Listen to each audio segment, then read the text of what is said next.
Punjabi radio USA ਪੇਸ਼ ਕਰਦਾ ਹੈ ਅੱਜ ਦਾ ਦਿਨ ਸਿੱਖ ਇਤਿਹਾਸ ਵਿੱਚ।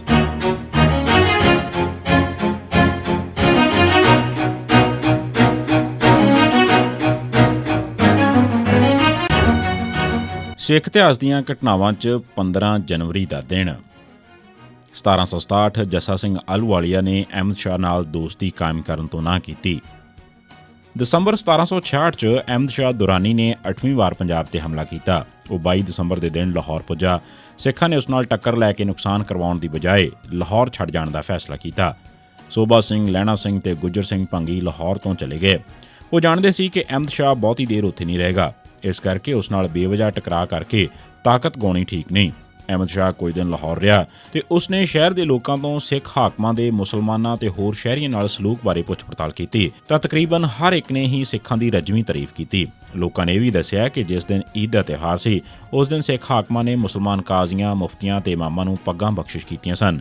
ਇਹ ਸੁਣ ਕੇ ਉਸਨੇ ਲਹਿਣਾ ਸਿੰਘ ਭੰਗੀ ਨੂੰ ਲਾਹੌਰ ਦਾ ਸੂਬੇਦਾਰ ਮੰਨ ਲੈਣ ਦੀ ਪੇਸ਼ਕਸ਼ ਕੀਤੀ। ਉਸਨੇ ਇੱਕ ਏਲਚੀ ਰਾਹੀਂ ਸੂਬੇਦਾਰੀ ਦਾ ਖੱਤ ਤੇ ਕੁਝ ਬਦਾਮ ਵੀ ਭੇਜੇ। ਲਹਿਣਾ ਸਿੰਘ ਨੇ ਇਸ ਪੇਸ਼ਕਸ਼ ਨੂੰ ਠੁਕਰਾ ਦਿੱਤਾ ਤੇ ਅਹਿਮਦ ਸ਼ਾਹ ਦੇ ਭੇਜੇ ਬਦਾਮ ਵਾਪਸ ਕਰ ਦਿੱਤੇ ਤੇ ਕਿਹਾ ਕਿ ਸਾਡੀ ਖੁਰਾਕ ਬਦਾਮ ਨਹੀਂ ਬਲਕਿ ਭੁੱਜੇ ਹੋਏ ਛੋਲੇ ਨੇ। ਖੈਰ, ਬੇਇੱਜ਼ਤੀ ਕਰਵਾਉਣ ਤੋਂ ਬਾਅਦ ਇਸ ਵਾਰ ਅਹਿਮਦ ਸ਼ਾਹ ਨੇ ਸਿੱਖਾਂ ਨਾਲ ਟੱਕਰ ਨਾ ਲਈ। 15 ਜਨਵਰੀ 1767 ਨੂੰ ਅਹਿਮਦ ਸ਼ਾਹ ਨੇ ਨੂਰੁਦੀਨ ਦੀ ਸਰਾਂ ਤੋਂ ਜੱਸਾ ਸਿੰਘ ਆਹਲੂਵਾਲੀਆ, ਝੰਡਾ ਸਿੰਘ ਭੰਗੀ ਤੇ ਖੁਸ਼ਹਾਲ ਸਿੰਘ ਨੂੰ ਵੀ ਦੋਸਤੀ ਦਾ ਪੈਗਾਮ ਭੇਜਿਆ, ਪਰ ਉਸਨੇ ਵੀ ਦੁਰਾਨੀ ਦੀ ਗੁਲਾਮੀ ਕਬੂਲਣੋਂ ਨਾ ਕਰ ਦਿੱਤੀ।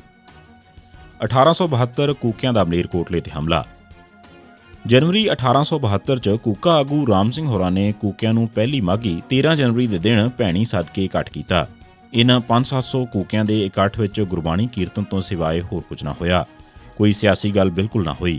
ਸਾਰਾ ਸਮਾਗਮ ਲੰਗਰ ਵਰਤਾਉਣ ਤੱਕ ਅਮਨ ਅਮਾਨ ਨਾਲ ਚੱਲਦਾ ਰਿਹਾ ਤੇ ਸ਼ਾਮ ਤੋਂ ਪਹਿਲਾਂ ਲੋਕ ਘਰਾਂ ਨੂੰ ਮੁੜਨ ਲੱਗ ਪਏ। ਮੁੜਦੇ ਟੋਲਿਆਂ 'ਚੋਂ ਇੱਕ ਟੋਲੇ ਨੇ ਮਲੇਰਕੋਟਲੇ ਦੇ ਬੁੱਚੜਾਂ ਨੂੰ ਮਾਰਨ ਦਾ ਪਲਾਨ ਬਣਾਇਆ। ਰਸਤੇ 'ਚ ਉਹ ਮਲੌਦ ਰੁਕੇ ਤੇ ਉੱਥੋਂ ਹਥਿਆਰ ਚੋਰੀ ਕੀਤੇ।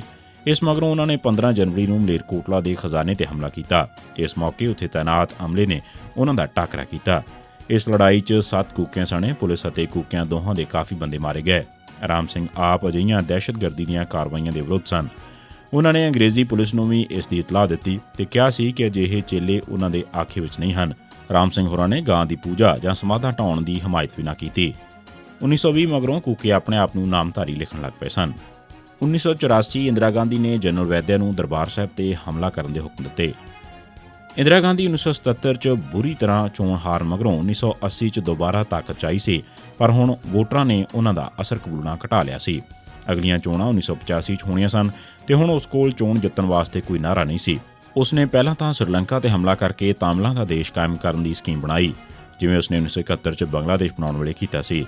ਪਰ ਉਸਨੇ ਮਹਿਸੂਸ ਕੀਤਾ ਕਿ ਤਾਮਿਲਾਂ ਦੀ ਜਿੱਤ ਨਾਲ ਉੱਤਰੀ ਤੇ ਮੱਧ ਭਾਰਤ ਦਾ ਹਿੰਦੂ ਬਹੁਤਾ ਖੁਸ਼ ਨਹੀਂ ਹੋਵੇਗਾ, ਕਿਉਂਕਿ ਹਿੰਦੂ ਦਰਾਵਿੜਾਂ ਨੂੰ ਤਾਕਤ ਵਿੱਚ ਆਉਂਦਾ ਵੇਖ ਕੇ ਖੁਸ਼ ਨਹੀਂ ਹੋ ਸਕਦੇ। ਇਸ ਮਗਰੋਂ ਉਸਨੇ ਸਿੱਖ ਪੱਤਾ ਵਰਤਣ ਦੀ ਸਕੀਮ ਬਣਾਈ। ਸਿੱਖਾਂ ਨਾਲ ਨਫ਼ਰਤ ਉਸਨੂੰ ਉਸਦੇ ਪਿਤਾ ਪੰਡਤ ਜਵਾਹਰ ਲਾਲ ਨਹਿਰੂ ਤੇ ਦਾਦਾ ਪੰਡਤ ਮੋਤੀ ਲਾਲ ਤੋਂ ਹੀ ਵਿਰਸੇ 'ਚ ਮਿਲੀ ਸੀ।